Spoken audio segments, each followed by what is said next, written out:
Hello everyone and welcome to this webinar about social media marketing trends, social media and marketing trends 2025. Today I wanted to talk about what you need to know as an author to market your books. I am so happy to see that there are some people here already, and yes, let's dive in. Hello everyone. And in this webinar we're going to go through what the social media trends are for 2025 and how you can use this to your advantage and work with this as an author. And we're also going to talk, of course, about AI, because AI is a very big part of our lives, and it is affecting social media a lot and marketing a lot these days. So that will be very, very interesting. And we're also going to talk about how platforms are changing. And at the end of this webinar, I'm going to give you a checklist so you know what you need to succeed with marketing and social media 2025. And for all of you who's been asking, of course, this webinar will be, available to watch afterwards. It will be here on YouTube for you guys to find it. And so my name is Natalie Forslind. I'm an author of a collection of essays about writing and wandering.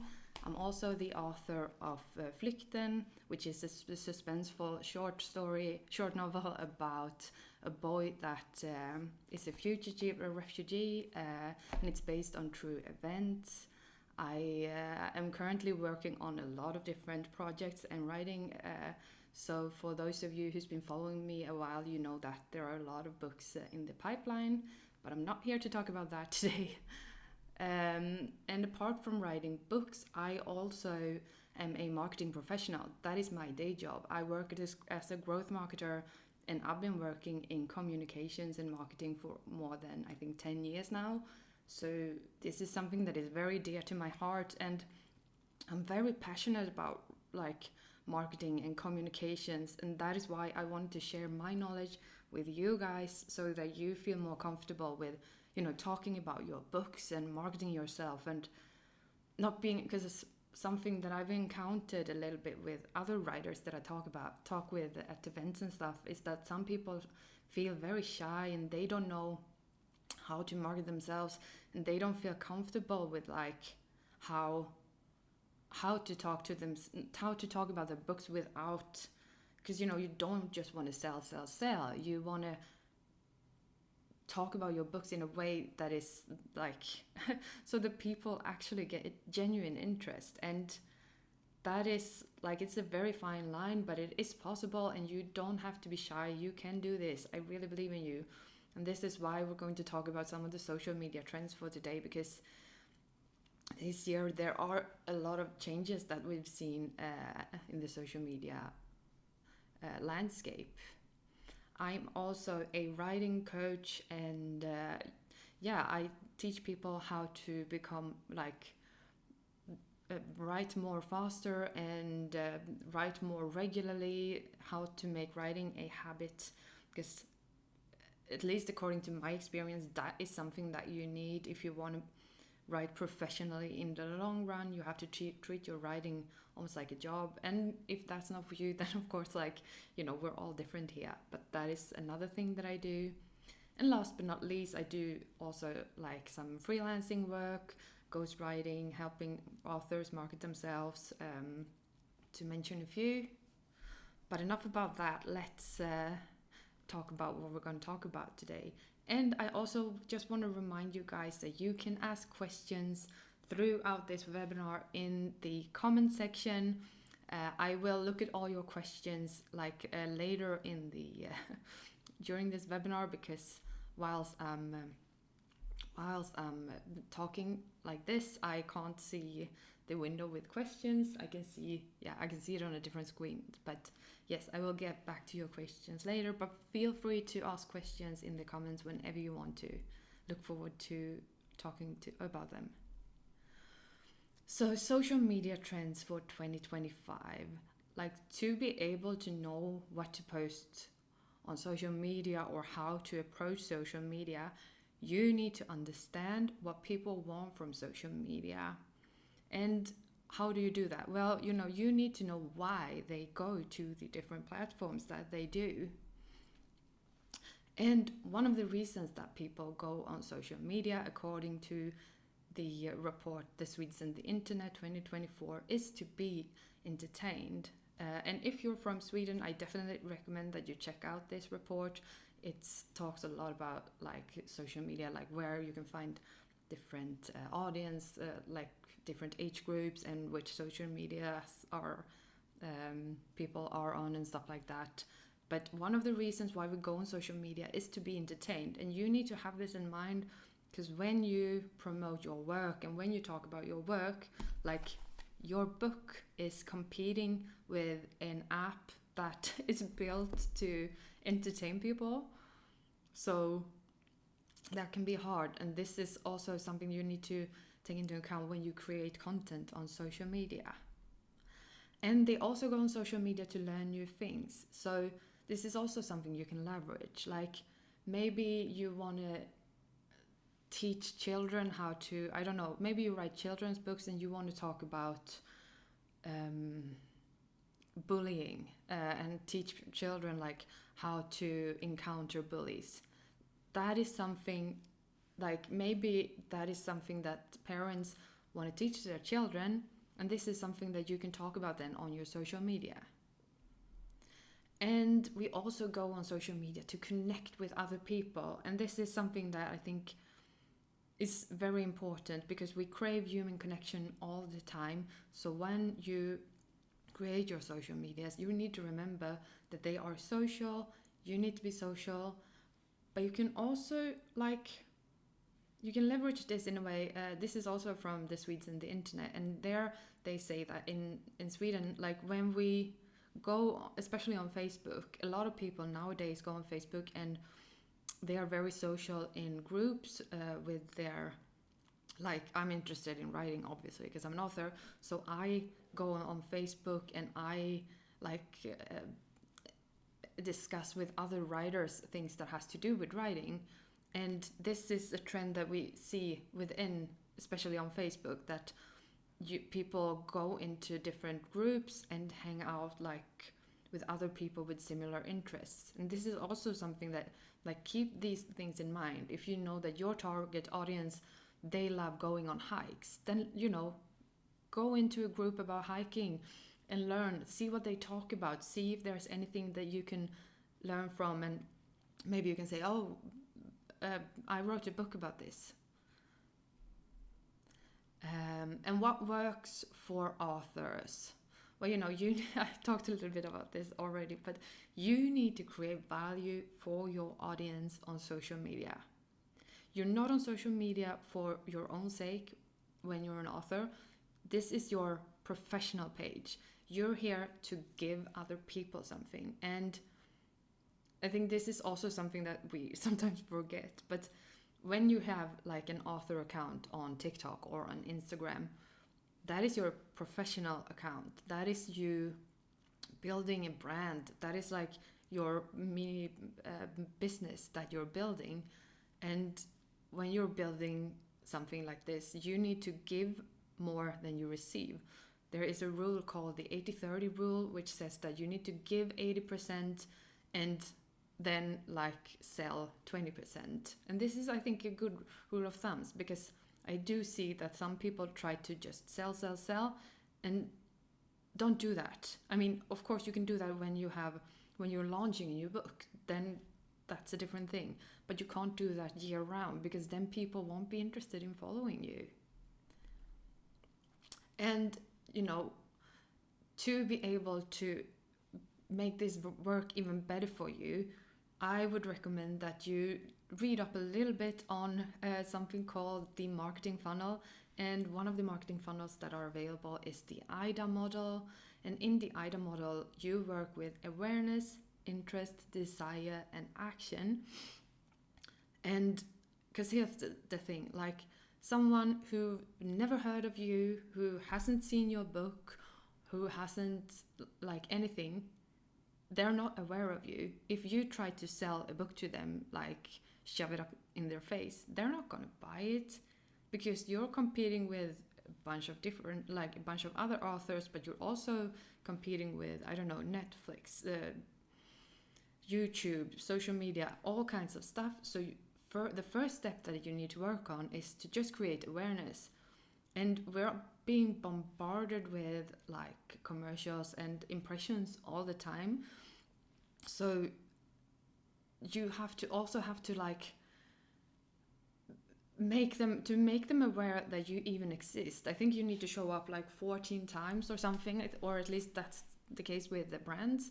That's why we pay so much for advertising, because you need to put your brand in front of a person a lot of times before they even remember you and before they even know you. So think about that awareness is super important before you start building interest. So once you've made them aware that you exist, you can start building interest. And I'm going to go through a few examples of how you can work with this funnel. But do remember that you need to work, like it is also a funnel like this. So at the awareness stage, maybe there's 1,000 people who you reach out to. And of those people, maybe 100 will actually be interested.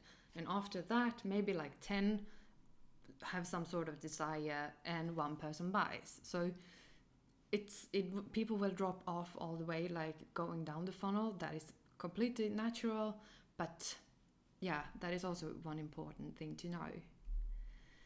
And if we look at the marketing funnel using one of my favorite platforms, Instagram, like the greatest way right now is to create reels at the awareness stage, because reels will reach out to a lot of people who don't follow you already, and like these are the people that you want to share your content with on Instagram.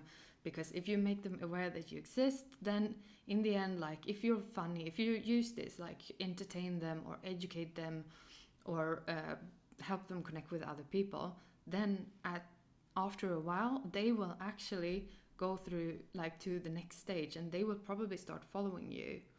And one way to like build interest once they follow you is to create carousels. Carousels are like, we see that they are becoming more and more important, especially on Instagram, because people have to actually stop, when you're scrolling, they have to stop and swipe to the side. So this is really great. And this also shows the algorithm very well that people are interested. And another feature that Instagram recently launched is that if you put music on your carousel, then it will also show up in the Reels feed. So this is an important thing to know, because that means that you have the potential to also reach out to people who's not following you, who don't have that connection to you. So add music to your carousels. And to create desire and build like a deeper connection, maybe you do this using regular photo posts and write more like in the description box, and you will notice like the people who actually stop and read, those are the people who you're connecting with and you're building a real relationship with. And these are also the people who will take action once you post stories. I do recommend that you post at least, if you post every day on Instagram, then try to post stories 3 times a day would be optimal. But of course, this is however much you can handle. Because the thing is, the people who sees your stories, these are your hardcore fans. And in stories, you don't have to be like perfect or anything like that. It can be a lot of behind the scenes and things that are going on, so that you build a closer connection to your followers. And another trend that we see, especially on Instagram right now, is that we as users don't want like pitch perfect content anymore. We want is a little bit rough around the edges and stuff that are more real. So remember that you don't have to like spend hours and hours at end creating reels, not at all. you can, you know, do like this, put up a camera, talk to the phone, and then just post it. And on YouTube is from the Swedes and the internet again. If I remember correctly, I don't have the numbers in front of me, unfortunately, but if I remember correctly, YouTube is the most popular social media when it comes to like all kinds of ages do watch YouTube, but we're not on YouTube each and every single day. But it is the one that like all the different kinds of ages use. So creating or trying to build an author brand or a platform on YouTube is increasingly popular, and it is a great place to be. And here for the awareness stage, like that is the thumbnail and the title of whatever content you create. So you need to learn how to package whatever video you're putting out there. And you build interest by hooking the viewer at the beginning of the video. This is easier said than done. I mean, I'm still learning here on YouTube, but it is very interesting, because if you get them to watch the first few seconds, then like, yeah, you can look at the graphs within YouTube, and then people will stay a lot longer. And the great thing with all of these like social medias and stuff like that is that there are a lot of data within the tools. So I go in and look and try to learn from the data that the platform is giving me. And on YouTube, like the desire stage, that is, you will see how many people like your content or comment on it. And the action people usually want viewers to take is to subscribe on YouTube. And I know I'm not going, I shouldn't, I know that a website is not a social media, but it is an important place for you to create your author brand. And it also has some similarities with other social medias, because at the awareness stage, when you're building, like when you're creating your website, one way that when you don't pay for people to come and visit your website, you have to work a lot with SEO or lead magnets. And here's the thing, like it's the same on TikTok, it's the same on Instagram, it's the same on YouTube. If you work with SEO or even on Pinterest, like within these tools, you can get long-term people who are searching for one of these things that you create content around. And yes, it takes a lot longer to create this. It's a slower process, but it also will give you more and more regarding whilst time passes. So working with SEO is definitely something I recommend. If you want me to make a video or a webinar on SEO, let me know in the comments and I will see what I can do. But also, like the next stage when it comes to a website is, if you look at interest, then you can look at like how many people are reading the articles that you put out there, and how long are they staying on the articles, and you can watch like the reading time and stuff like that. And if they like it and have a desire to see more, probably once they've read a few of your articles or they've encountered you a few times, then if you're lucky, they will subscribe to your newsletter. And that is golden. And the action that you can get from that is that they will buy books when you send out your newsletter, tag them you have a new book launching. They will probably buy it because they've gone through the funnel, they know you, they trust you, they like you. And how do you make this work for you as an author? Like this can be a little bit fluffy, so I'm going to try to break it down for you so you know how you can make it work for you as an author. And the first way is that you need to know what your author brand, which you have to create your own author brand. Which genres do you write in? What do you stand for as a person? And what is your brand? You need to be crystal clear about this, because this will be very important when you build this. And you also need to know about your target audience. Where can you find them? And are you comfortable creating the type of content that they're consuming on that social media? Once again, like there are reports about where different age groups hang out online. You can, I think HubSpot has one report, and as I said, the Swedes and the internet has one. And according to Svenskarna och internet, the Swedes and the internet, like there are last few years there has been some shifts with where different age groups hang out. One thing that we can see from 2024 is that the younger kids, they are not on TikTok anymore. They're only on Roblox. So if you write for children or for younger people, then maybe you have to consider, should I try to reach the kids on Roblox, or should I look where the parents hang out and try to target the parents instead when it comes to my marketing and social media and stuff like that. And also, like I said, we see that a lot of people hang out more and more on YouTube. So this is a great channel. But if you're not comfortable with creating long or short form videos, then maybe you should try to be on a different social media, because you also, like when you're building a brand, this is a long-term investment. This is almost like writing a book. You need to be there and work on it time and time again. And it's a long process. For sure. Then you also need to know what your goal is.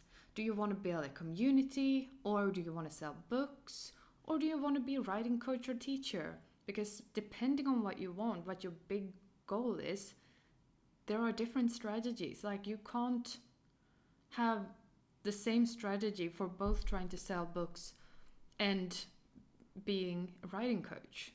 These are two very different things, and you need to have probably different platforms for the two if you want to do both.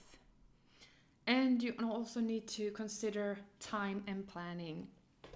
How much time are you willing to spend on social media and marketing? And how much money do you want to spend on marketing? Because the thing here is, like, let's say you have an hour a day, then you can create a lot of content or build quite a big community. But maybe you only have 1 hour a week. And that's different. Like, you need to have a very different approach depending on how much time you have. And when it comes to marketing, one thing that we usually say within marketing is that you can go, like, if you have a lot of money, then maybe you don't have to put in as many hours. But if you don't have any money, then maybe you have to work a lot more with the organic content and put in more effort and more time. And of course, like, you don't have to spend super much time on social media, of course not. But if you don't have time, then you need to be smart when it comes to creating and doing things like this. And I think that you need to actually have an interest and invest in learning, like how can I plan how to create more content more efficiently, how can I batch create, how can I schedule things so that they post themselves. This is very, very important. And some of the top social media platforms for authors in 2025, as I already told you, YouTube is huge. And another trend that we see is that short form video on all platforms will be blooming in 2025. So on TikTok, Instagram, and on YouTube, this is the way to go. I think that LinkedIn has also said that they're going to try and push more video content as well. So we know that video engages our audiences a lot, and as an author, like, you can share behind the scenes glimpses, you can talk about writing, you can share your author journey, because this is valuable to people. This is valuable to other people that are writing, but it's also valuable to potential readers. And audio platforms that you can choose as an author are like you can create podcasts or like look at Clubhouse alternatives, because we listen a lot to content these days. To if I just look at my own my own habits, I listen to more podcasts and audiobooks than I listen to music. So when I got my Spotify Wrapped, it was very confusing because I had barely listened to music all year. And you can create and share like audiobook samples, Q&As, and anything that has to do with you. And this is a great way for you to build your brand as an author. Another top social media platform is the long form communities. And here maybe you decide you want to build newsletters or a website with blog posts, or maybe you want to use Medium to write articles and build an international following, or you start a Substack with newsletter subscribers. Or if you write nonfiction, then LinkedIn articles is a great way for you to reach your target audience and also to show people that you're a professional and you're a thought leader within this niche. And we don't know what's coming in the future, but I do think that VR and AR will end up with social media spaces very soon. So, be open-minded, and when new platforms show up, log on to them and try to learn and see if they're there for you. And like when I hear myself talking now, I have to be clear with you. You don't choose all of these platforms as an author. Choose one and become a pro at that one. Choose one where you can reach your target audience. And then once you've mastered that one, you can add another one. So don't try to do it all, because then you will burn out, and I do not want that. And what about content? So content strategy trends that we see now is that education and entertainment, as I said before, they go hand in hand and they keep readers engaged. So if you can do that kind of content that is a blend of educational and entertainment, that is great. And like you're a writer, you're a storyteller, you probably know like the dramaturgical and hero's journeys and stuff like that better than anyone. Use this when you create content. Use micro storytelling in the content that you create, because this will hook viewers, and people will engage and people respond a lot better when you use storytelling. So try to use this with your content as well. And interactive content is great. Like you can have polls, quizzes, choose your own adventure style excerpts, and this is available. It's not only available on YouTube. No, on Instagram. It's available on YouTube. You can have polls and stuff like that as well. So just try and interact with your community and your potential and your followers. And of course, building an authentic brand is the most important thing. You need to be authentic to yourself when you are on social media and are building a brand, because otherwise people will see through it. So be authentic with your storytelling, with your writing, with your brand. And how, like, if you don't work in marketing, then maybe you don't know, like, how do I know if what I'm putting out there even works? Well, then you need to look at the KPIs, key performance indicators. And so if you have like on Instagram, you can have a personal account or you can have a professional one. And if you don't have a professional one already, switch to it right now.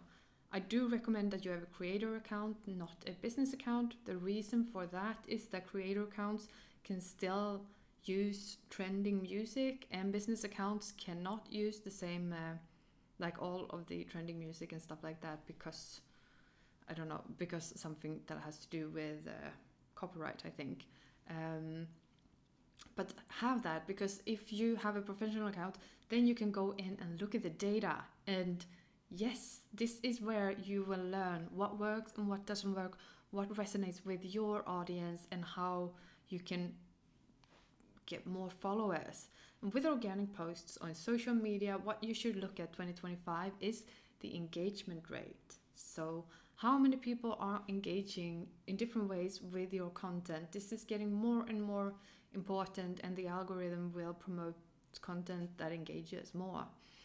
And another thing that the algorithms look at is the sharing rate, because previously, especially on like Instagram, we used to tag people when we saw a meme or when we saw a post, and we're like, hey, oh, this reminds me of you. Then we would tag that person that the post reminded us of. But now we don't do that anymore. Now we send the post as DMs. So the thing with, like, if you see that people are sharing your content, that is a signal to the algorithm that this is a great post. So look at that when you see your content, and also ask people to share it. So if you're making a carousel that educates or gives the viewer something, at the last slide, tell them to share it with other people or save it. But please just only choose one here, because otherwise they might not do anything. Another thing that the algorithm looks at is saves. A lot more people, like, if you save a post, that shows the algorithm that this is something that is worthwhile. This is something that is great content. And I personally save posts all the time. I have different folders, especially on Instagram and on Pinterest, with, things that inspired me with writing, with books, with like this different content pillars that I can use for my own content creation when I create posts later. And also so I can find the music I want to use for my reels and stuff like that. And when it comes to videos, the KPIs that the algorithm are looking at are views, of course. As always, looked at this one, but also like view time. So this is something that you can look at. When or where do people stop watching your content? Do they watch it like more than once, or do they drop off after only like 2 seconds? If they drop off after 2 seconds, then you need to work on getting better hooks in your video content. Or if they fall off halfway through, then maybe there's something there that bores them. So look at the data and try to figure out what works and what doesn't work. Now we're going on to something something that is very interesting, and that is AI when it comes to social media and the marketing landscape. Because here's the thing, I need to tell you all, AI when it comes to marketing and social media, AI is a tool and it's not your competitor. I know that there are a lot of discussions online where it's like, AI will come and take my job. I'm refusing to use image generators because they've been trained on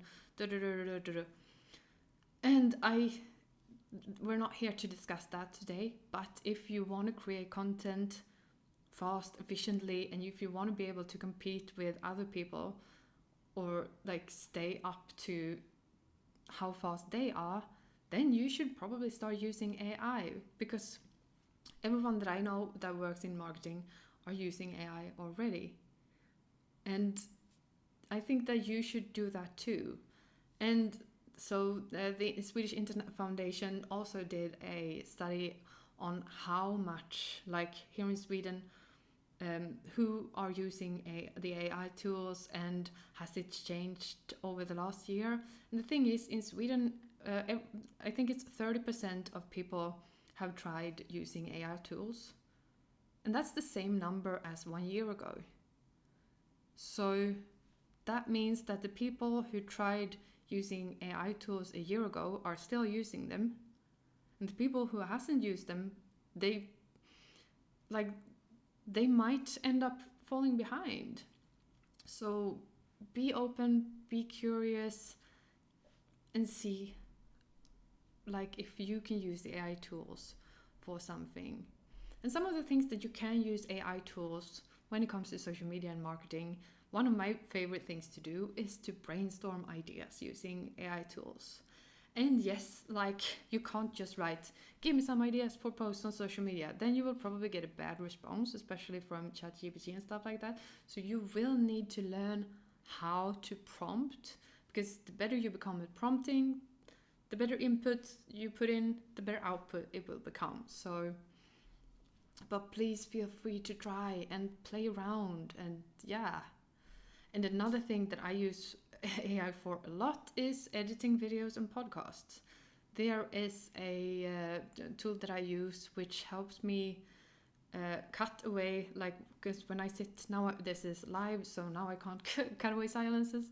But when I film videos for my YouTube, usually I will sit and talk like this, and then there will be a pause because I have to read my show notes and stuff like that, and then I'll keep on talking. So there are like silences within the video, and this takes a lot of time to cut out. The same thing with podcasts, and also like where it's like not very funny, and AI can just cut all this away, and that saves me I don't know how many hours a month, but a lot of time, which means that I can focus on becoming better at filming like B-roll and creating a better story with my videos. And another thing that you can use AI tools for is translating. If you post in different languages, and some of the tools for AI that writers can use is, of course, ChatGPT for writing and brainstorming. You can use Notion's AI for productivity. Midjourney is great for generating pictures. Gling is the software that I use for editing videos, or making the video editing process a lot faster. This only works if you speak English. It does not work in Swedish yet, unfortunately. And then I use Opus Clip for creating like short form.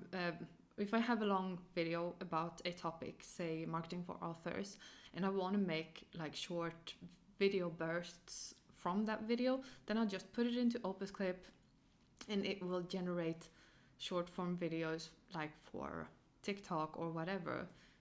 Great way to create videos faster. And another tool that you can use is Grammarly, which is great for spell checking. And if you are marketing yourself as an author, then you will be using AI, because AI is built into basically all the marketing tools nowadays. And I guess that is one of the reasons why I'm very open to integrating AI to my marketing and my social media. And the thing that AI that we see trending more and more in 2025 is that you will mix and match a lot more and use marketing automation a lot more when you do paid ads. This means that you, as a creator, you will put in maybe 5 pictures and 3 videos and different kinds of titles and descriptions, and then the AI within the tool will mix and match it to try to generate the best suit for your audience. And so what does this mean? This means that on paid social, for example, like you can create different kinds of videos and photos to use. You put it in the platform, and let's try to see what fits best for your audience.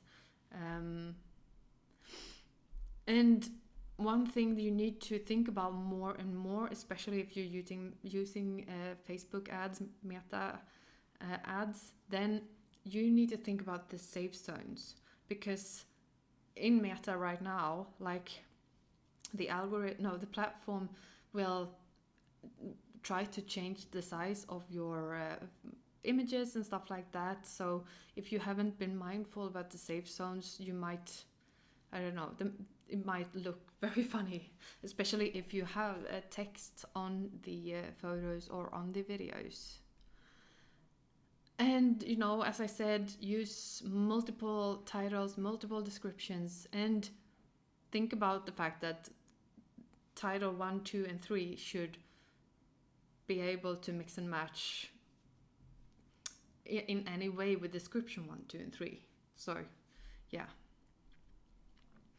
And as I said, AI is built into nearly every marketing tool in 2025. So you need to know this if you're doing paid social and paid marketing, and, you know, look at the data and try to learn. And on the, like, this is great for us as marketers and as writers, because especially if you're not used to doing paid marketing yourself, it's becoming increasingly easier for you to market yourself using these kinds of platforms. But the bad side of it is that these platforms will only optimize towards the goals that you tell it to. So when I, for example, when I market my audiobook, since I don't own the platform where the audiobook is being streamed, I can't have a pixel, and I can't have the connection that tells Facebook, for example, that someone has actually started listening to my audiobook. So there I have to optimize towards people clicking on the ad. And here's the thing, like, one thing that we do see is that as marketers is that people over the age of 56, I think, they tend to click on a lot of ads, which means that if you have everyone as your audience on Facebook, then the budget might be eaten by people who are just trigger happy and like to click on ads, and maybe no one actually listens to your audiobook, because the algorithm, as I said, they will only try to reach the people doing the thing that you're asking it to do. So keep an extra eye out for this and see if there's a specific kind of audience that is eating up all the budgets, and try to iterate it from that. And I don't know how much like you guys want me to talk about paid marketing, so I'm going to pause here and keep on going. Oh yeah, before I keep on going, I wanted to show you, so this is within Facebook, within Meta. Now when you add an image, like, they have a built-in AI generator that will transform it into variations that you can use for your ads. And as I said, it will become more and more like this, which makes it easier for you. You don't have to spend that many as many hours designing ads yourself, because the tools will help you doing it. And another thing that I wanted to talk about today is the fact that the platforms are changing. And I mentioned this previously in this webinar, but different audiences hang out on different platforms. We see that the youngest kids, they hang out on Roblox, then a little bit older hang out on TikTok still, then Instagram. There's the widest range, at least here in Sweden, of people, mostly grown-ups and older people are hang out on Facebook, and most people hang out on YouTube, but they're not there as often.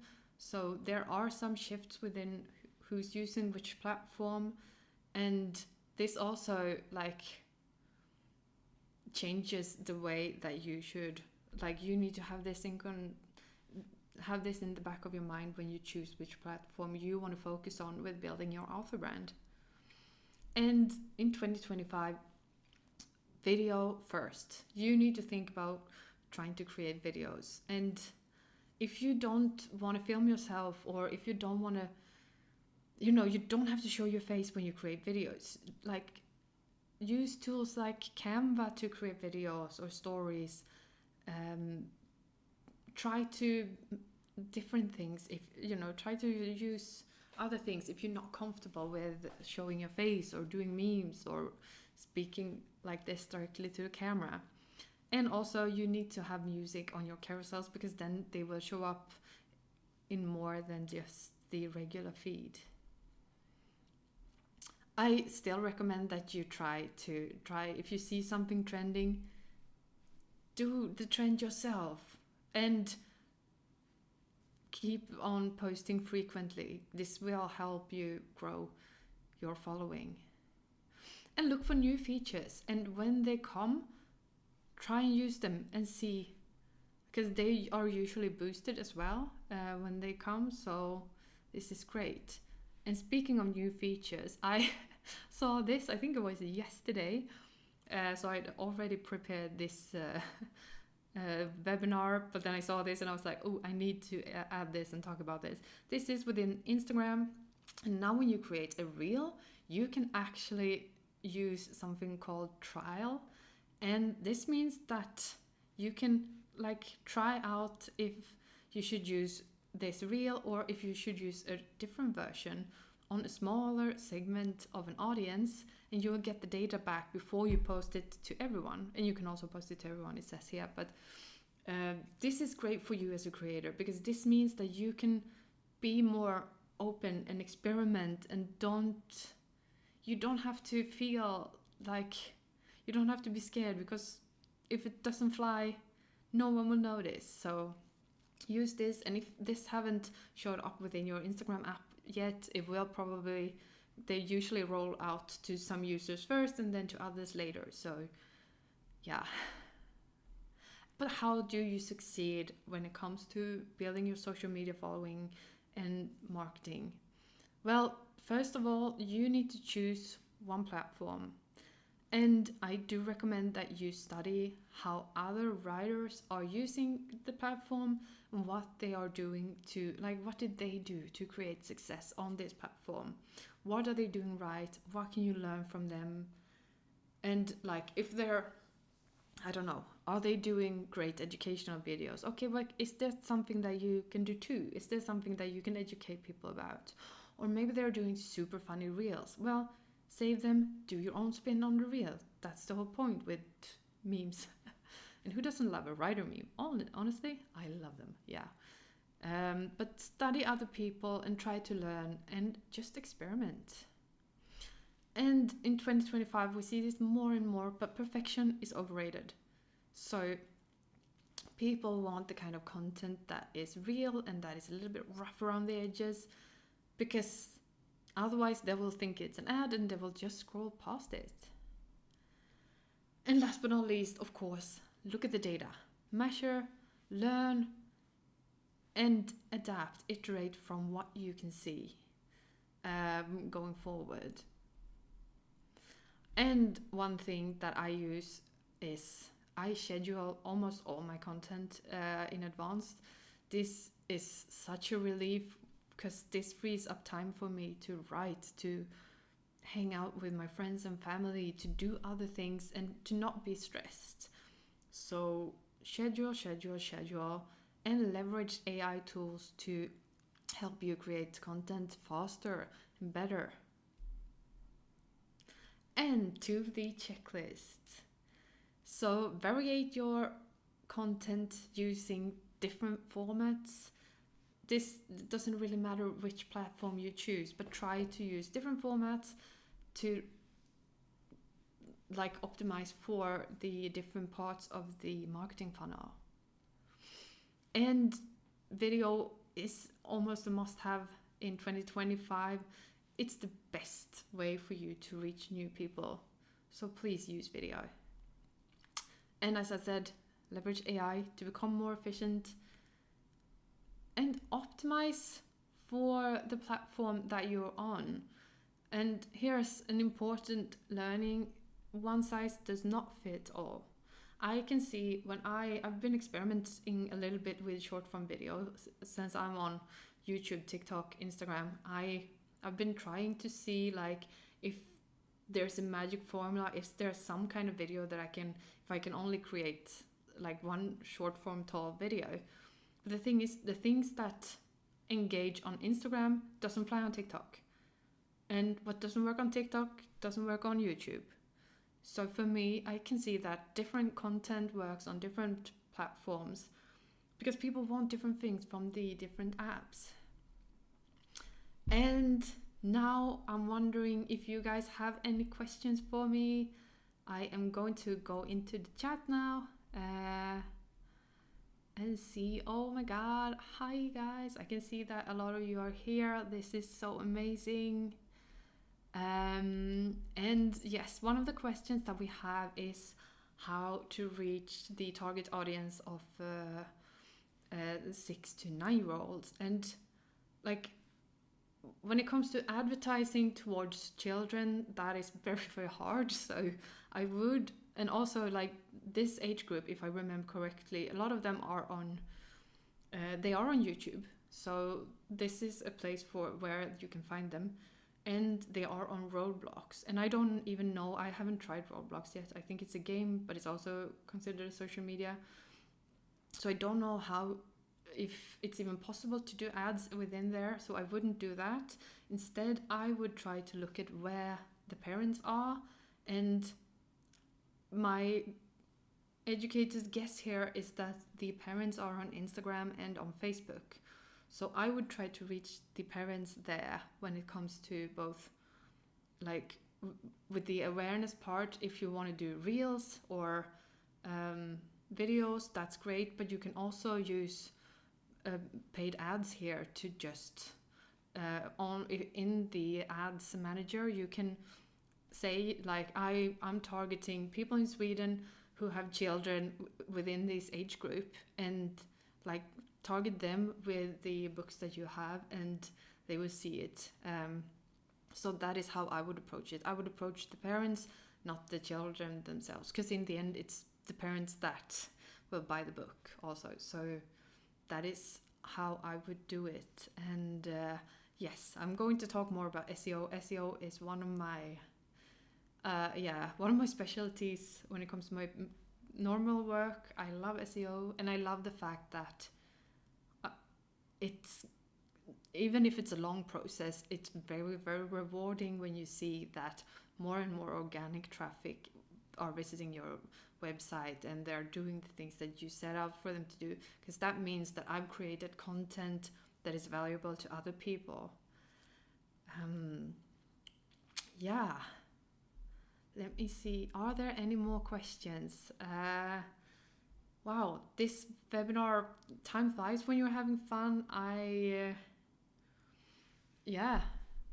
think that this is it for today. This webinar will be available. It will stay here on YouTube, and I will keep on looking at the comments. If you're watching this afterwards, feel free to still ask questions and I will answer them in the comments. And if you want me to host more webinars and more lives, let me know. I will try to do that. My goal for 2025 is to host a little bit more like workshops and webinars and stuff like that, because it's a lot of fun talking directly to you guys. So yeah, that's it for today. Thank you so much. Have